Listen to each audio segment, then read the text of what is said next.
Good afternoon, good evening, good morning, good night.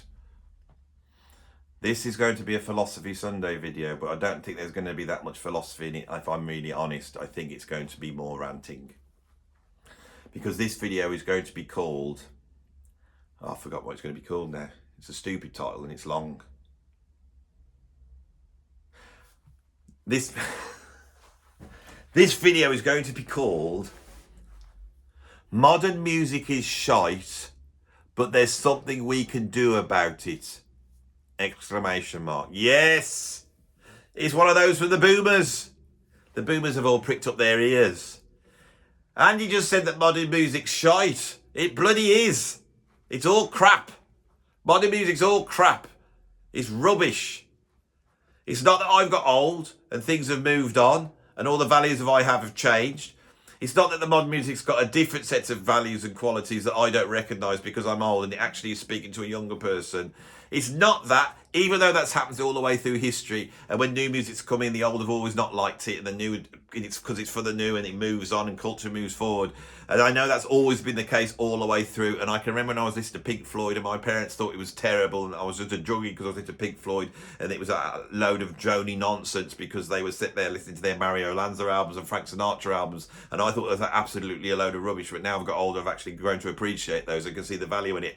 Even though I know that was the case, and that was the case when I was young, even though that is the case, I don't care. I still think modern music is crap. Right? It's shite. Taylor Swift, shite. Post Malone. Who the hell is Post Malone? Adele, Ed Sheeran. All this rubbish out there on Spotify. You know, all this rubbish hip-hop and rap. It's rubbish. Right, so what I'm going to do now is I'm going to rant. Because if there's a secret to YouTube, you see, you have to have the thumbnail and the title. Now, this title will work, right? Because I know my demographic. It's an older bunch of old prog and jazz rock and fusion fans. Some of them are very conservative and some of them are open-minded. And a few of you are the more open-minded ones. Because you get more conservative as you get older. But the open-minded ones will go, oh, Andy, what are you doing this for?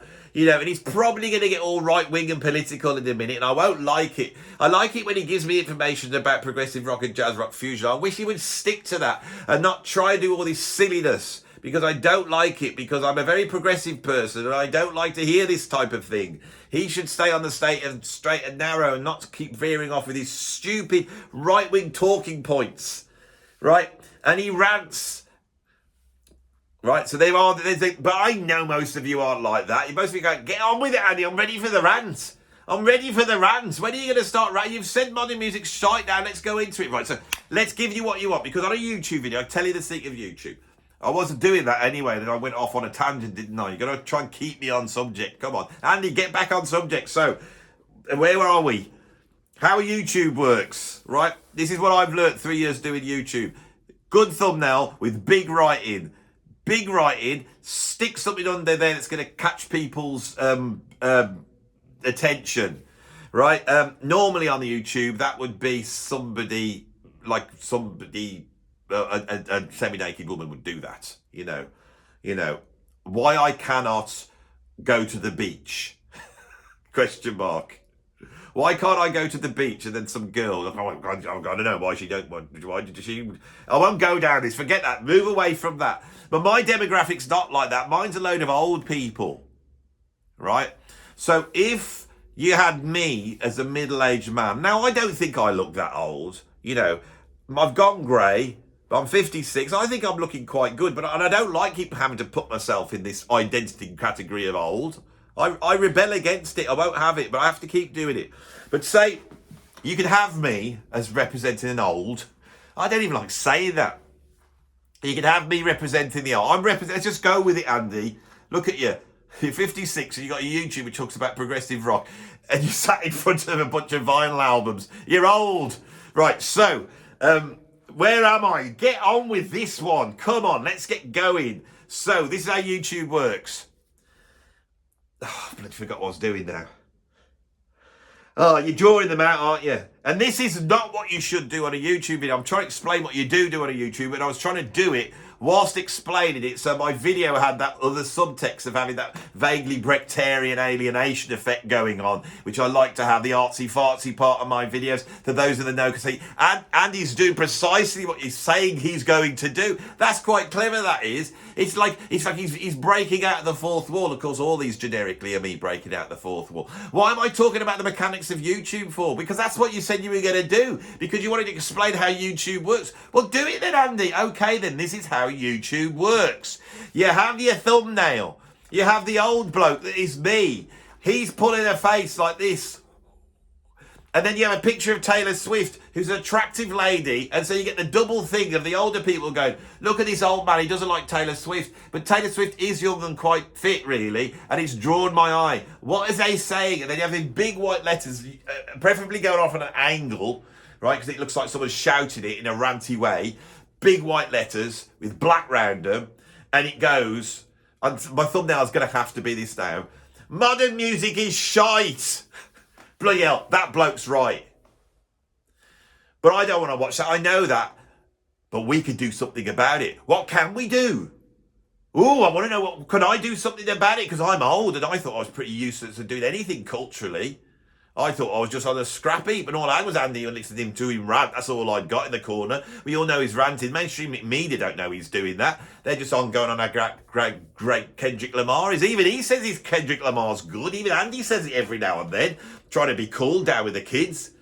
But Andy's now saying that I can do something about it. So here you are, right?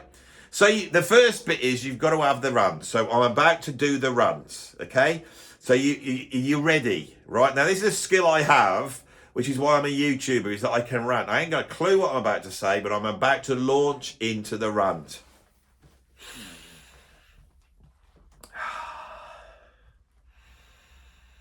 No point in waiting, Andy. Just go straight in. Modern music is shite. Have you put on the radio? Nobody even listens to the radio anymore, do they? The only time you listen to the radio is when you're picking the kids up from bloody school or going to work, and then you stick the radio on and it's full of old rubbish. And that old channel used to cater for the older people, right? And used to play a bit of ZZ Top and Lynyrd Skynyrd and Steely Dan every now. Even that's full up with this modern crap. This modern crap that's designed for idiot young people who are stupid and have got no attention span because they're on their phones all the time, and the waves off the phones have melted their brains so they can't focus on anything. So every single song is going to sound like a nursery rhyme, but not just a nursery rhyme, but a dirty potty mouth nursery rhyme where some idiot that I would never have in my house with tattoos on their face comes out and says disgusting things to my children over some insane 808 drum beat and some one finger, two finger, or probably downloaded off the internet thing. There's no talent involved. They get about 2 minutes, they stick it on Spotify, and because they're part of some elite for some reason, I don't know why, because my life's gone terrible and they seem to have done nothing, but there they are swanning about out by their swimming pools with girls waggling their bums at everybody and pouring champagne. They don't even pour it down their mouth, they have to dribble it over the gill, don't they? And you think, oh bloody hell, look at the good time they're having. What a load of awful people. How are they representing the best of, you've got Putin and you've got China, they're looking at us, all the Muslims are going to go, well, look at the West, look how they've gone right downhill, haven't they? They haven't got the eye on the ball. We can take them over now. And when I was listening to Ben Shapiro and he was talking really fast like Andy, and I couldn't quite understand what he was saying, but it sounded good to me, and I'm bloody angry because the fault of the bloody young people and these stupid producers with their stupid modern music going out and out, I'm going to wiggle my bum, suck my bum, and all that stuff that they go on about. It's bloody rubbish. And it's right in the minds of youth. It's right in the minds of the youth. And when in my day, we didn't have all this. If we wanted to listen to a record, what did we do? We had to go down. I had to walk 40 miles to the nearest record shop, and I would get in there and I'd thumb my way through, and I didn't know what I was going to buy. I'd go on the cover, I'd be thumbing my way through like this, and then I'd find an album and I'd like, ooh, what's this? Jerry Mulligan, Jimmy Witherspoon. I like the look of that. He looks like a happy man, and he's got 2 saxophones. Yeah, and I'd take that home, and when I got home, I'd be very disappointed because I thought it was going to be some sort of funky jazz, and it wasn't. It was some sort of bluesy nonsense. Rubbish. Why did I buy it wasting my money? Right? But the thing is, that's what I would do. And even though I didn't like this music, I would listen to it over and over again until I did like it. But this modern music, I'm not prepared to do that. Not prepared to do it. But I did it with the old albums. I didn't like Pink Floyd when I first heard them. Especially that astronomy domino thing. What the hell's all that about? I thought they were a bunch of druggies. I didn't quite get it. But I keep listening to it over and over again because I spent my pocket money on it. And so I listen to it and I love it now. That's what we used to do. And then we'd save up the money, go and see them live. And these bands used to play live. Not nowadays, with all their bloody lip syncing and backing tracks and dancing around with hardly anything on. Robin Trower, Rory Gallagher, he used to keep his clothes on because we weren't there to see his bottom. We were there to see him bloody play the guitar well. And he did bloody play that guitar well. He did, old Rory. And he never talks about Rory Gallagher, does he? If you notice that, he never talks about Rory Gallagher. Why do you think that is? Probably because he's not really listened to him that much. Hasn't he listened to every bloody act in the whole world, including all the ones when he should have, if he's going to sit there like a YouTuber? He's no bloody good. Look at him now. He's ranting, but I have this tiny suspicion about that, Andy, that he's actually taking the mickey out of us doing this. I mean, because when you listen to what he's saying, I agree with every bloody word he's saying. But it does sound like he's taking the mickey. I'm not too sure.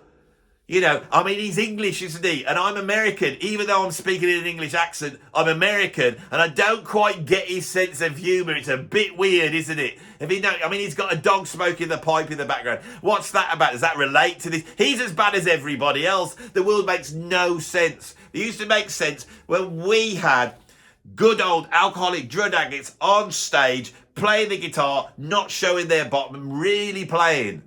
I can remember going to see Led Zepp in 1975 and Jimmy Page on the stage. He had a bottle of Jack Daniels. He's knocking it back every 5 minutes all the way through the show. It did sound a bit rough, to be honest, but it was bloody brilliant to see, and I was really far back and I couldn't hear that much. And this girl puked all over me. But it was an amazing night, because now I'm old, I can say to the kids, I went and saw Led Zeppelin in 1975 at the Enormo Dome. There was 150,000 people there, and if I looked really hard, I think I could see the pale blue dot, Carl Sagan's pale blue dot, but this was a pale yellow dot, which I think was Robert's hair. Backlit from behind. Of course, backlit from behind. It always is, and it was glowing like a tiny sun, and I was at the outer limit of the Led Zeppelin solar system, like Pluto in the background, and all the Mercuries and Venuses up the front. They were having a great time, they were. Especially the ladies. They were all backstage afterwards. God knows what was going on. And then John Bonham came out and tried to beat somebody up. It was amazing. Peter Grant with his big fat belly and his big walrus moustache. That's what music was about. And they really played on their records. They bloody played. Not like nowadays. Nowadays, they're not even playing on it. They just got a switch. They go in and they feed it all in with AI. They say, AI, do something that the kids will like. This is absolutely true. And they push that big switch and this stuff starts coming out. They don't even have to sing on it. It's all robots. It's robots. These robots are from China and they're there. And the robots will take us over. And one time we'll be sat there listening to this rubbish and the robots will come round and kill us all. And then the Chinese will take over everything. The Muslims and the Chinese and everybody will take over. See, I told you I was good at ranting. Can do that. I can do that. If there was an Olympic sport, I would be able to get England back in the, not in the running, because I wouldn't be very good at running, but if there was an Olympic sport for ranting, I would win it. That's the way it is. I can rant like, if you just say rant about anything, I can just rant about anything. But I'm sure you lot too can too. Can't you? Can you? Can't. Now I've come out of it, I'm a bit flustered. I need to get my breath back. So that's part one. So I've delivered the ranty bit. Now I've got to tell you, it's part two of the video, because this is what you have to have on a YouTube video.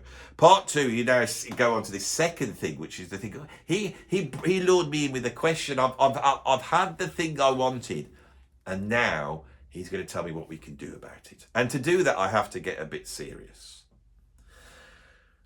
Was all that just a joke? Well, on the whole, yes, it was. Right? I enjoy talking rubbish like that. I love to get on the surfboard of humour and see where it takes me. I don't know if it's funny or not, but I enjoy doing it. You may have got some laughs out of it, but of course, with my videos, because I'm really deep down, I'm a very intelligent man, and I've got a lot going on in this brain up here. There is a deeper meaning, isn't there? And the dog with the pipe and the magnifying glass means something, doesn't it?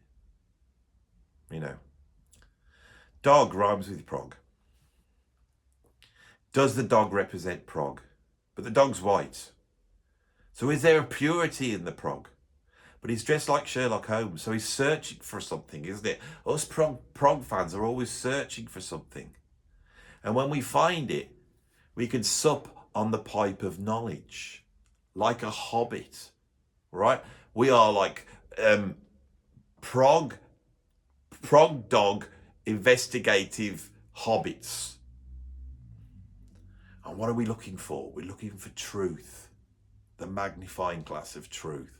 And now, on this Philosophy Sunday video, I am now going to go and head for the truth, right? And it is this. We can do something about this. I've got to try and get into a serious mode, because I did have a serious point about it. I didn't just come on and be silly. I'm in a silly mood anyway today. So sometimes when I sit down, it's just silliness. And that's what you've had today. Is there something we can do about it? Right. Truth. Okay? There is a thing called truth. All right? It's a complex thing. And the postmodernists aren't wrong when they question it. It's good to question it. But there is a thing called truth. Human beings invented it. It's an idea. Right? So, I have something by my foot right now. Down by my foot, I have something that's on the floor that shouldn't be there. And it's brown and sticky. You've got it. It's a brown stick. Right? That's the truth. There's nothing else down there. Back down there now. That's truth. Now, it might be that my perception's warped and what I picked up really was something else that was brown and sticky, and you're all going, oh my God, did he just show us that on camera, really? But I think that's a brown stick. It's actually a drumstick. It's a drumstick. It represents what I do. It represents what I'm here. But it is a brown one, as opposed to the normal beige coloured drumsticks, which is weird, because I could then say that little pun joke, you know, what's brown and sticky? A stick. Truth is important. Now, our culture, which is collapsing at the moment, is in a cultural, it's in cultural, it's not chaos, that our culture's changing. It's moving from one culture to the next. Last time this happened was in the 1960s. I've talked about this at length here. These postmodernist ideas about truth, about identity, about the sort of a communitarian love and looking after each other, that is the very thing that's breaking down, which is a bad thing, because we do need to look after each other, and we know that's breaking down. And it's breaking down as certain ideologies move to the extreme and start to fight each other. Anyone who watches my channel will know I'm really not a fan of identity politics. I can see its uses. And in the 1960s, when it was vague and people were just talking about championing the identity group that they associated themselves with, they still had the echoes of an idea that existed before, that was in the pre-postmodern period, which is the modernist period, which is the idea of the individual, the liberal idea of the individual. You know, and an individual can do whatever they want as long as they don't affect someone else doing what they want. The sort of Enlightenment philosophers saw the world as full of individuals, not full of groups. Now, of course, with everything, the best is always a sort of comfortable mix of these two dichotomies. You know, are we members of groups or are we individuals? I think we need a good dose of individuality, not in a way of saying do whatever you want. What we need is for people to realise that they are individuals, and they've got to see what being an individual means. We are all the product of three factors, our biology, our genes, first and foremost, right? Which goes against the modern ideology, but it is the case, all right? If somebody is good at running and they are in the Olympics, right, or somebody who's good at music, the first factor, 50% of the reason why they're good at it is biological. That is just a fact. It's truth. But it's truth. And that's the problem we're in. It is true. That's why I started off explaining that there is a thing called truth. It is true. 50 to 60% of who you are is genetic. Right. The next great big glob, right, which I don't know the percentage, but will be a vast part of it, is your own personal journey, your own personal history, your own personal experiences, you know. So somebody who's genetically going to be good at running, but then happens to be in a sporty family near a track where they can go and just walk around, will probably run because that's how they get there. And, you know, there's a coach there and maybe in their own personal experience, there's some way of funding that. So they got to be trained from a young age, right? That is going to also play a massive part. You know, people who grow up in musical households, right? People who grow up in musical households probably are genetically great at music, and there is that because I've taught music. And things that are like biologically based, like being able to recognize intervals and pitches, I've done those tests. And when you do those tests, you get a distribution in that class of people who haven't got that good ears and people who have. And every week, it's the same people. And as they work, they all actually get better, which is what I try to remind people because we're all individuals. So there's someone who's getting 8 out of 20 on a theory test, you know, a hearing test or recognizing time signatures or something like that, something where you're using your ears, the biology. You know, they might be able to get from an 8 up to a 12. And the ones who first came in and hit 16 straight off, they might get a 16 and move up to 20. And we're talking about people who were experienced of doing these sort of tests before. I've seen it for like 30 years of my life. Biology and personal history, which we could call sociology, that are the two main factors of who we are. Culture, which everyone likes to shout about, plays a very, very, very tiny part in who you are. We have to understand we are individuals, but this identity-based view of the world, which has come in through the back door. None of the postmodernists wanted to break the world down into identity groups. You know, nobody wanted to chop it up in terms of, you know, gender, sexuality, race. You know, they didn't want to break the world up into those things and then break those up into them and then assign them onto some sort of hierarchy of privilege. You know, who are we going to have the top? Well, the whites have got to go at the top. Let's stick the whites on the top. They're the most privileged ones. So anybody who's white is privileged. That doesn't make sense. Why? Well, some white people are like billionaires and some white people are like so poor they're living out of food banks.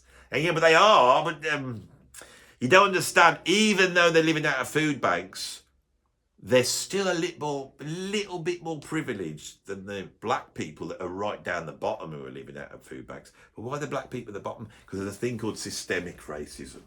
What's systemic racism? Well, it's a thing that exists out there. What is it like? People? That's individuals, isn't it? Well, there's always racist people, but it's not that. So what is it? Is it like laws and rules? Sort of. It's about laws and rules. Yeah. You know, there's all these bad laws. But surely if we can see they are bad, as long as we have a system that roots out bad laws, then by now we should have got rid of all these racist laws. Can you name a racist law? Well, no, they have got rid of all those, really, to be honest. You know. But look at the gender pay gap. But is it against the law to pay a woman less than a man for doing the same job? Isn't that actually against the law now? Well, it is, yes. But there's something you're not getting. It's systemic prejudice. There's systemic, it's in the system. What's the system? The system's out there. It's the white supremacy. What's the white supremacy? It's this thing that exists, but you just put them on the top. And now you're saying because they're on the top, that's why they're on the top. How is someone who's white part of the white supremacy? What about Anne Frank? Well, she was Jewish. We don't put them on the top. They're second. They used to be on the top, but then the Nazis said a lot about them that wasn't so good, really, looking at it in hindsight. And so we pushed them a bit down. We stuck the white people on the top now. But aren't you doing the same thing to the white people that the Nazis were doing to Jews? Not at all, because the Nazis were fascists, and we're not fascists. You know, I'm a cultural Marxist. You know, I've taken the ideas of Marxists, the noble ideas of Marxism, and we've applied them to culture, and then and looking at how cultures work. Because when I'm talking about identities, I'm not talking about biology. Someone's not black because they're biologically black. They're black because they're culturally black. Don't you understand? That's what we mean when we say the word black. It points to a culture. Which culture? Well, American blacks. Or what about non-American blacks? Well, it also means them as well. Well, isn't that a bit sort of a grey area there?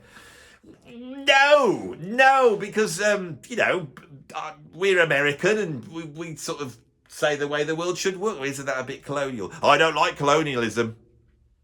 Evidence of the white supremacy. Right, so this, to me, and I could carry on like that for hours, is an utter nonsense, right? Absolute nonsense, okay? And it assumes that the identity group exists. It assumes that you're now a member of it, right? All assumptions. It assumes there's a hierarchy. And so Anne Frank, because she's Jewish and white, because for some reason this identity puts the Jews in with the white lot, even though they've been so hammered by history, you know, and even now, there's that subtle anti-Semitic part of all this that you see with all this stuff that's going on with Israel and Gaza. How can you say that? We're not anti-Semitic, we're anti-Zionist. So what's a Jew then? Well, a Jew's culturally a Jew. And what makes that cultural? Well, their religion. Well, doesn't their religion say that they should have their homeland? It's Israel, and that's where it is. And we gave it them because of all the stuff. That's a terrible thing, because you can say the same thing to the Palestinians. Yeah, the Palestinians think it too. Isn't that why there's a war going on? Because there's two idiotic identity groups that both think they have, you know, say on some land. And in the end, people own land because one power was more powerful than the other and took it over, and every bit of land has been taken about 100 times by different identity groups and different cultures, and now in a civilized society we shouldn't even be entertaining that on either side of it. Yeah, but now you're being on both sides and you have to take a side with this. Have to take a side. Yeah, no, I don't want to take a side because I don't want to be anti-Islamic. My granddad was a Muslim, and I don't want to be anti-Jewish. I want to think the whole bloody thing's a waste of time. You can't say that, Andy. You're a racist if you say that. And I just think people should get along and ignore each other's race. They should try and put that aside. You cannot say that. You have to respect the black people. Right? I am really going from, you know, I think this is not answering how we can save real music, is it? But fundamentally, what I'm talking about is love. Love, I think, binds the world together. The Beatles once said, all you need is love. And they were correct when they say that. And this isn't some airy-fairy hippie thing, right? Beauty, our desire to go towards a higher thing, our desire to look up at the sun and see the stars, I want to move towards stuff of value and discern what value is. And you've got to understand these identities is the wrong word. These people who follow the identity ideology that are out there now, that is what they're trying to do. And you have to commend them. They think they're doing right. But the trouble is they haven't put their philosophy under the philosophical gaze because they don't believe in truth. The decision's been made that they're morally right before they start. And so anyone who starts to question it isn't met with, well, Andy's wrong there, but he's right there. It's not met with that. It's like, he's a heretic. Where's my pitchfork? Where's my torch? Let's bandy together into an identity group that's linked by culture and go and root this person out. So for us to go forward, that idea of identity had utility in the 1960s. It bust the ideas of modernism open. And last Sunday, I really dealt with that as best as I could. So hopefully you can go back and see. I'm not going to explain that here. The problem with modern music is that it is expressing these attributes that belong to identity-based view of the world, which is also being co-opted by some sort of platonic essentialist view. And that's what systemic racism, that's what identity groups are. It's all essentialist. It's imagining this thing. There's this category that you've invented. Now, you all have to have categories, but these categories don't exist. But we invent them, and then we put a wall around them, and then we are assigning value to those identity groups. And it literally means this identity group good, this identity group bad. How are you going to counteract the bad? You're going to fight against them. And that ideology that we have now is pulling everybody and everything apart.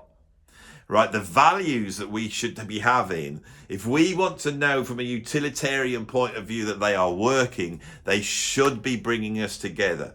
And to bring things together, you have to bring people on side.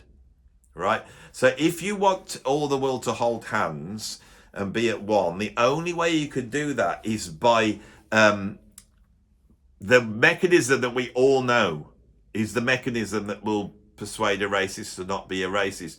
You can be the most racist person in the world, but if fate comes along, if your own personal history, not culture, if your personal history comes along and in your life you happen to come into the orbit of a black person, or if you're a black racist and doesn't like whites, but you come into orbit and you get to know that person, right? If we were correct in our assessment of beauty and love and value, that in that person will be a huge bunch of worth. We have to believe that every person is full of worth, and they are.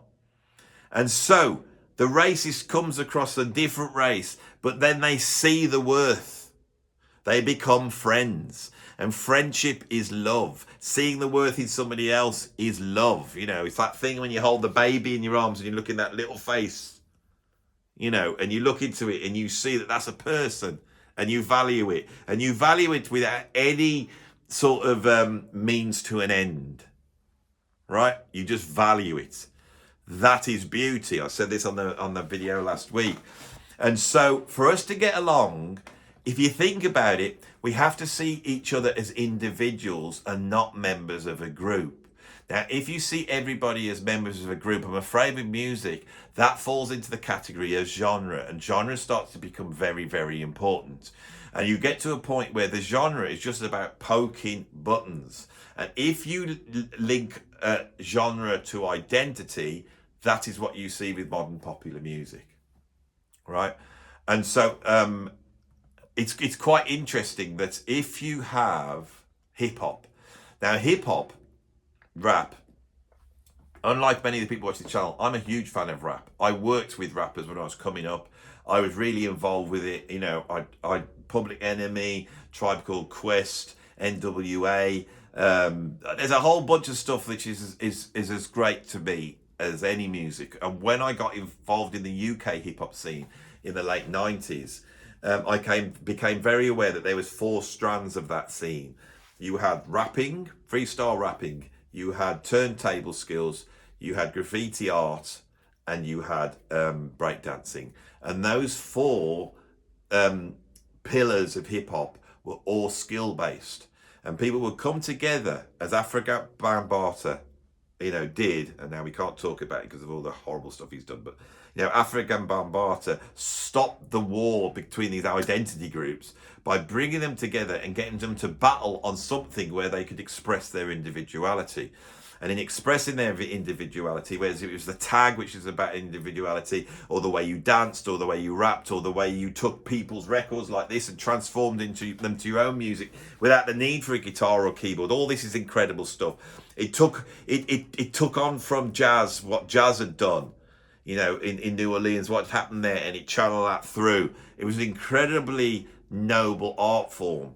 And black people, but not exclusively black people, but on the whole, black people in America were able to express themselves within that and say stuff. And as a young guy growing up, I would put a Public Enemy album on, and what Chuck D was saying was like going to school. Now, some of it I don't agree with now. Some of it I do, and I put one on an album on there, and I thought he's still telling the truth. Even now, he is telling the truth, right? And the gangster rap, as it started off, was like going, have you seen how bad it is where we are? Right, and you've seen what people do, and it once criticised the gangsters as well as exposing it. It was incredibly high art form. But the problem is with popular music is all popular music is based upon American music. It's based upon jazz, blues, country, and all that type of thing. And the reason why it exists, commercial popular music that's took over the world, is because it was American.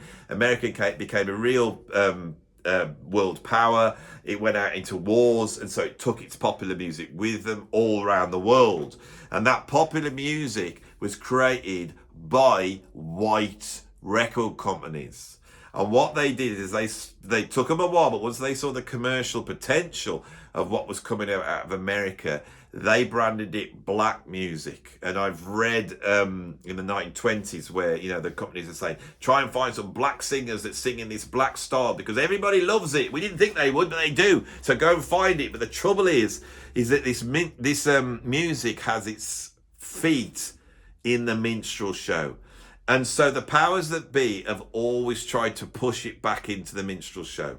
You know, and you see this swing. You know, Louis Armstrong is the great genius of 20th century music. He was able to make high art with this music form called jazz. He was able to put the groundwork to everything that would make it the equal of classical music, but he was also able to package it up in a way which would satisfy that audience to see it as part of the minstrel show. And then as jazz develops, Duke Ellington, Count Basie, and then eventually Charlie Parker, Dizzy Gillespie, they fight against that. And bebop is a reaction against the minstrel show. But then it appears again, right? It's taken from underground rhythm and blues and all that stuff that's going on, and then that's repackaged up and it's put forward. But this time they start putting white people in, and white people sat there doing the minstrel show like they always did. The whole thing's the minstrel show. You want to know why I criticise jazz being called black music? Because that's the mechanism by which it is turned back into the minstrel show.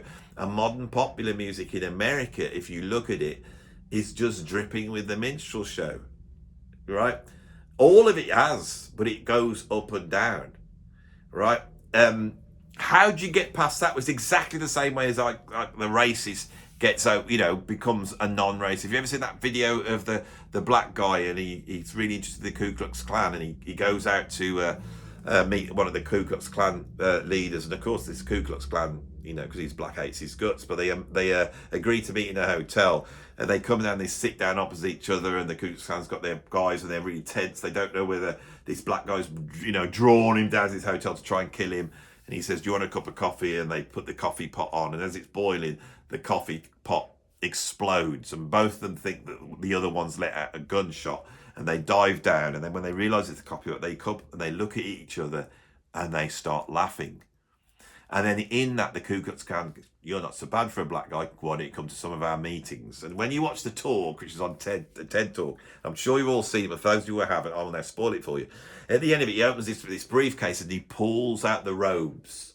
And he said, this is the robes of my friend who was a member. He was a head of this Ku Klux Klan, and he is no longer. Right? I have faith in that. And so we need popular music that goes back to doing what the great popular music of the Beatles and the Stones and James Brown and Stevie Wonder and Curtis Mayfield, you know, and Led Zeppelin and AC/DC and Black Sabbath and Nirvana, you know, and Big Black and Joy Division and Sonic Youth. What all of it did was it wasn't about identity groups. Right? It sounded different. It did all those things because it reflected the values of the individuals. Why? Because something happened in the 1960s when individuals were important. When the civil rights movement was about saying, I'm an individual, don't judge me by the group, judge me as an individual, that became an important thing of value. And you remember I said, this is love. We move towards where there's value. We see it as a higher thing, and then suddenly self-expression becomes important. And people are listen to Bob Dylan's lyrics, and Bob Dylan is not singing about how much that doggy is in the window, or, you know, I'm going to drive around and get some girls in my car. He's singing about how he feels. Right, he's singing about what's going on culturally around him. You know, musicians like Jimi Hendrix are expressing what it feels. They're taking the blues, but they're turning it into something else which is psychedelic and is otherworldly, but at the same time expresses that feeling of going to Vietnam. You know, a whole bunch of black people not wanting to bloody join the army of their country and go and kill other people, right, that they have nothing to do with, of another race in a country where they are seen as second-class citizens. All this value, all this worth, this embodied in popular music is down to the individual, which is why when we say Michael Jackson, we have a picture of an individual in our heads. Now, what do we have now? Right? Taylor Swift's the biggest musician on the planet. But what's remarkable about her is she's faceless. Nobody quite knows what they look like unless they're... Well, we don't know who she is. I know one song by her, it's Shake It Off, and it was because that was in a film where they have a better version of it in Sing. You know, that's where I heard that. That's a better version. See?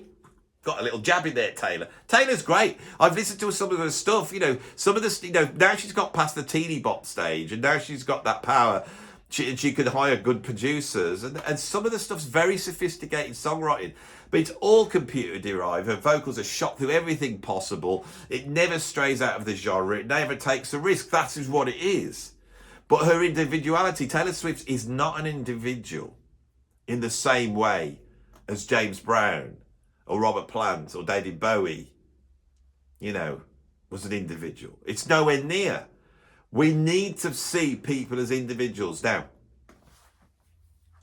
so how can you save music? Well, the revolution, the digital revolution that has made it so easy to, you know, have genres and give you exactly the genre you want, you know, Spotify, and nobody pays for it anymore, and all that stuff that's gone. That digital revolution has done something else, right? It allows you to support artists, and that is the way we're going to support this music, right? This week I interviewed Gary Husband, and we talk about the plight of Alan Holdsworth. We talked about, you know, Gary is one of the greatest musicians in the world, but he's having to struggle to get the gigs, to get albums out there and get record sales. Now the reason is because older artists find it difficult to maintain online a relationship with their fans, right? I have found that on this channel, I come out and do this every day. People see me do this every day, so they sort of got to know me. And this is what I've learned doing this channel. And this is the bit of wisdom at the end of the video that I leave you with, is that I come out and I talk to you and you know me, right? Some of you like me. Some of you think I'm funny. Some of you think I say interesting things, all that type of stuff. And some of you like me and some of you hate me. Right? And you come along and you put your nasty comments up and then you go. And then there's some weirdos that hate me, but they keep coming back and putting nasty comments up, but that's another thing. So, and I've had to learn to deal with that as well, because, you know, I'm the sort of person that can see 100 comments saying that they really enjoyed the video. Then one person comes in and says something bad, and I'm a human being, you know, and you get, and I've had to learn how to deal with that, which I'm dealing with a lot better now. But through that, I have been able to set up a Patreon, and there's like there is a hierarchy of people out there. Some of the patrons, some of the fans of my channel, I know, I see them, I come and give them a big hug, how are you, and we have a chat, you know, that I am actually reaching out into the world. Now what I want to be able to do is I've been able through YouTube and the internet to collect a bunch of people around me who like what I'm doing, right? Which basically comes down to this, right? They like stuff like that, Van Halen. But I'm just pulling stuff out at random now. But they also like Jeff Beck, you know. And they even like some Cream. Why is it all rock that's coming out? You know. And they like a bit of Jean-Luc Ponty. Right? That's the value. That's why we're all here. And that enables me to be in the middle of artists watching this going, I like Andy's channel because he covers the music I like, and fans going, I like Andy's channel because he covers the music I like, and people are coming to me, and I am then able to say, check this guy out. And when I turn around to you and say, bloody go and listen to it now, that's all I have to do. You know, if I think something's great and I want you to listen to it, you watch when I do the review, I'll turn around and say, come on, go and listen to it now and go and buy it, because you need to support the artists. Now, this is the secret. The way we can keep this music going is if we all support the artists we like as much as we possibly can. That is the secret. That is what I've learned. If you're poor, right, you cannot afford to go and buy albums and box sets and support the artists. So you need to support them by being part of a community which is supporting and being able to get in there. Now, I have a community like I have my Patreon community. If you become a patron of mine and pay me some money every month to be a part of it, you can go and join the my Andy Edwards WhatsApp Patreon. Now, I'm not selling it here. I've observed something in it. Is that all those people together, and they talk about films and books and albums and recordings, and they chat away because they're all linked together and they all support. They support each other and they support me. And I'm quite humbled to be at the top of this pyramid because I don't feel like I am anymore. I've realised that my Patreon WhatsApp is much bigger than me. I'm a sideshow, right? But my job is to come on here and try and pull it all together. And I would like to see a future where those of you out there that cannot support the artists financially will go out and just by listening and loving and writing how much you like it and making comments, that there can be a system that allows that liking to spread the word. But those of you who can't buy the album can go and support the album. You can buy the album. Now, I think that modern artists should not be charging anything for a digital download. It should be just free, but there should be the option to pay what you want. And this is the key. If you're a millionaire, you can afford, if you love an artist, to put something back in. And this is socialism, but it's communitarian socialism by individuality. So you have the choice. You can go, I'm just going to support that, and I'm not going to support that. This is the only way this music's going to get going, is if the fan base out there pays what they think they should. Now, I've got a friend called Dave Fuller, and Dave Fuller runs a venue called Music Spoken Here, which is named after the John McLaughlin album. It's about 12 miles down the road from here in Worcester, in a venue called the Mars Bar. If you watch my Law of Three concert, that was filmed in the Mars Bar as part of one of Dave's jazz gigs. He has been going out, he's got some funds behind him, and he's been able to bring in top quality artists into that venue, and he's been able to put some incredible gigs on in a part of the world where you wouldn't expect to see those gigs. Now, of course, he's had to start off with very few people turning up, right? He's had to put the tickets up. The tickets are 15, 20 quid. It's not enough to cover the cost. He's covering the cost. He's getting people in. They're walking out saying it's a brilliant gig, right? I didn't know I was going to chat about Dave on here, but now I have, and I've been able to do a good thing for him, because this is what I see my job is. Go and check out Music Spoken Here. Go and check it out. And if you want to sign up for it, especially if you're in the UK, sign up for it. He's having incredible artists coming over. Now, he had his ticket set at I think 15 quid, and it wasn't really covering the cost of the artist, but at least he was making some money, and he'd get low numbers in there and he'd have a loss. Then he started to just have a cover charge of £5, which is about $7. And once he started to do that, people could come down. And if you're a kid and you're interested in these bands, but you couldn't afford to go down with your mate in 50 or take your girlfriend with you and spend 30 quid to get in, you go down, just spend your 5 quid, and you could get in. Now, I would ask, before I get to that, if you turn up and you're wealthy, and you go and say, well, it's 5 quid cover charge, but you ask people to pay what they can. If you're a wealthy person and you're watching a gig like that where someone's fronted it and you know that, you're going to put your hand in your pocket. And we do. Everybody does, right? The money has to come back down. And the arts is the best way for that money to come back down, because when an artist gets money, it goes back out straight away. Once they're past, subsisting, and they got a few cans of baked beans and dog food to keep themselves going, once they're past that point, they will then go back out and spend it on what they're trying to do, which is spreading love and beauty in the world. And it will come back. And most artistic people, if they had millions, will always spend it on people less fortunate than themselves. Now, I know there's philosophically a problem with this, is because what's happening is you are, on a grand scheme, taking the choice of where you distribute wealth out democratically out to the hands of the people. Now we have the elite deciding what should and shouldn't. And I think that's the case. And I think that's the criticism against what I'm saying. But on a small level, right, if we can create online greater networks that enable artists to hook up with people that have got the right people around them, in basically to create a community, but a community not based upon your identity groups, but based upon likes, based upon wants, based upon personal history, based upon individuality, right? If we can develop that, and I'm trying to do that, that's what I want to do here. You know, in a couple of years' time, if I've really got a lot of subscribers and I've got some pull, I will have a relationship with the artists outside that are doing this type of music, and I will be able to support them. And believe me, most artists, don't want to be millionaires. They just want some support. And if we have some sort of gatekeeping that's not based upon, you know, who you know, what you know, but is actually based upon not even talent, but is based upon creating stuff that the audience likes, right?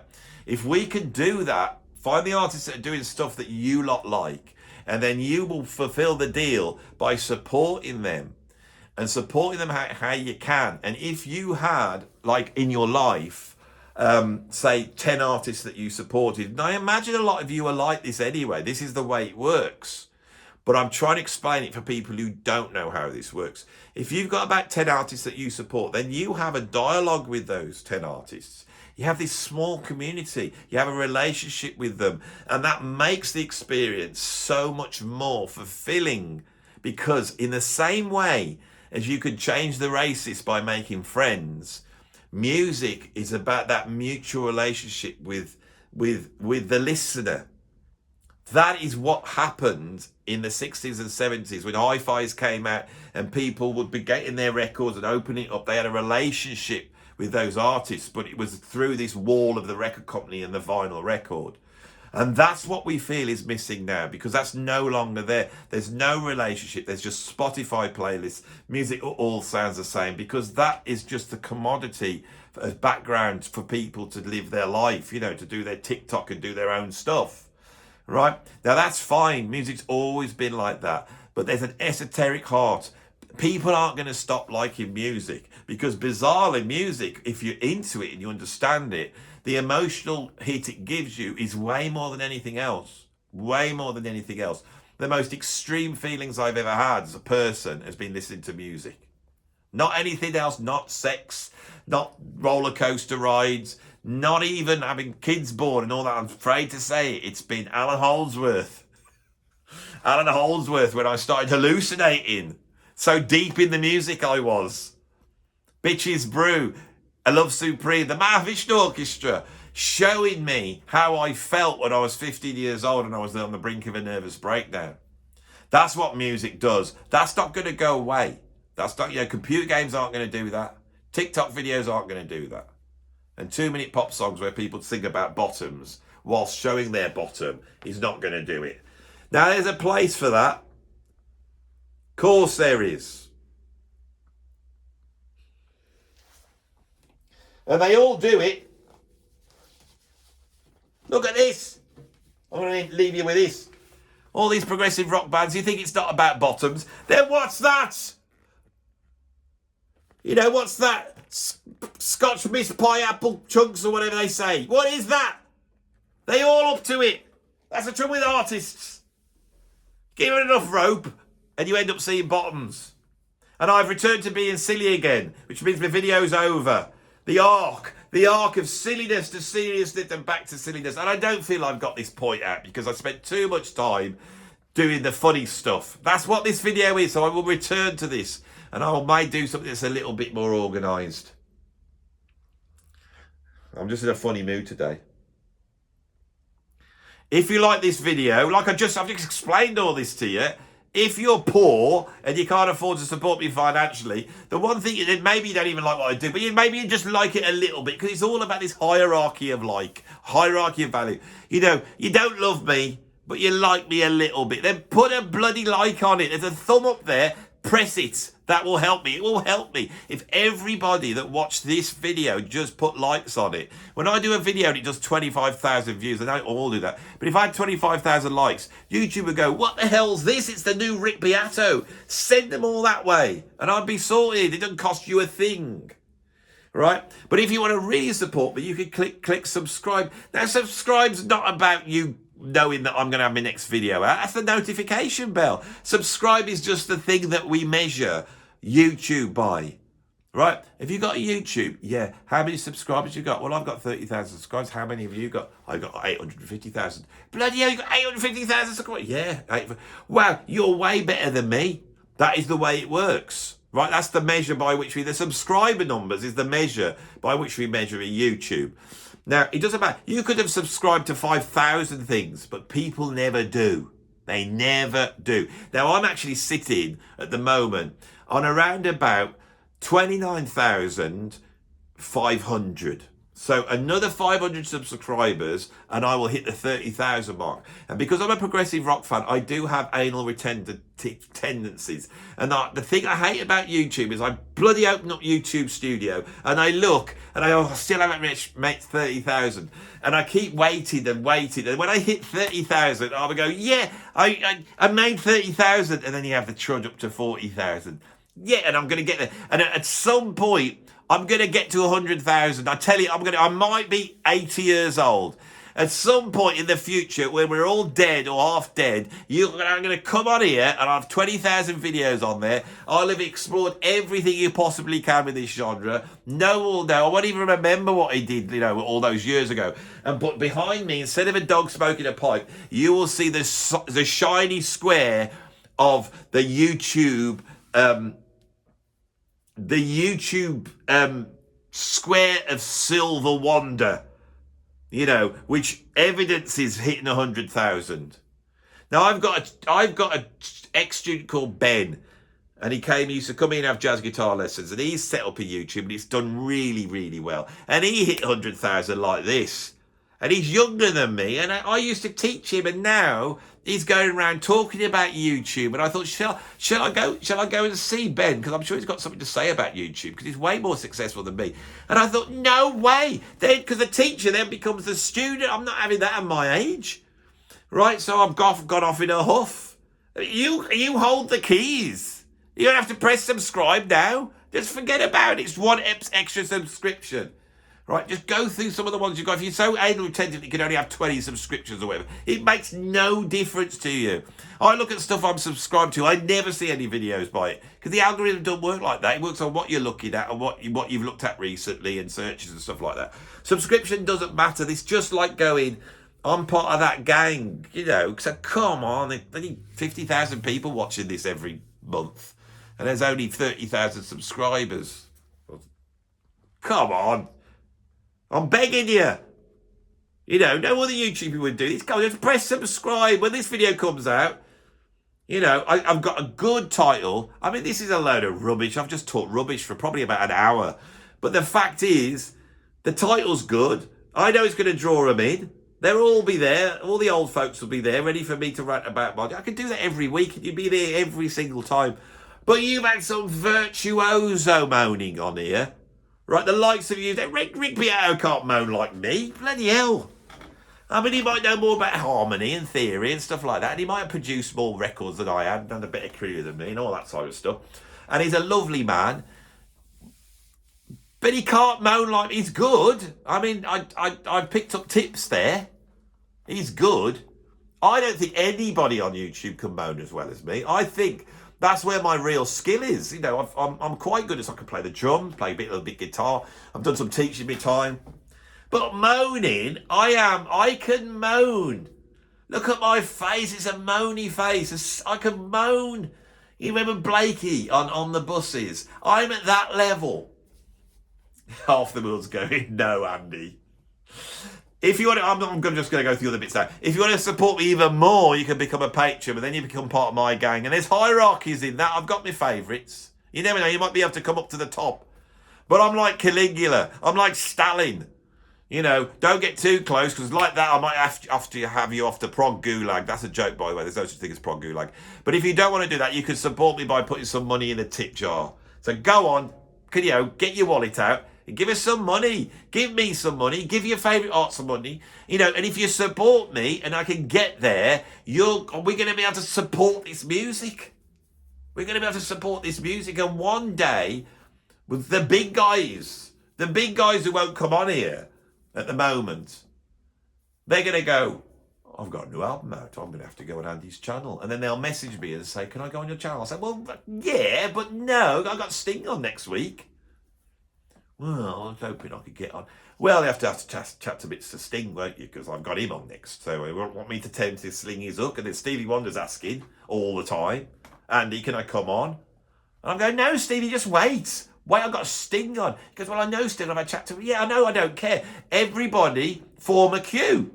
Carlos Santana, you're at the back, mate. Up the back, yeah, you're up the back. I don't care. I don't care if you've had the second biggest single in the history of man. I got Sting right up the front here. And he does all that tantric sex. You don't do that tantric sex, do you? Oh, you do you? Oh, well, then maybe. Stevie, can you get out of the way? Oh, you're into tantric sex. You don't even can't even see what you're doing. Oh, shall we leave it there? Bye-bye, everybody.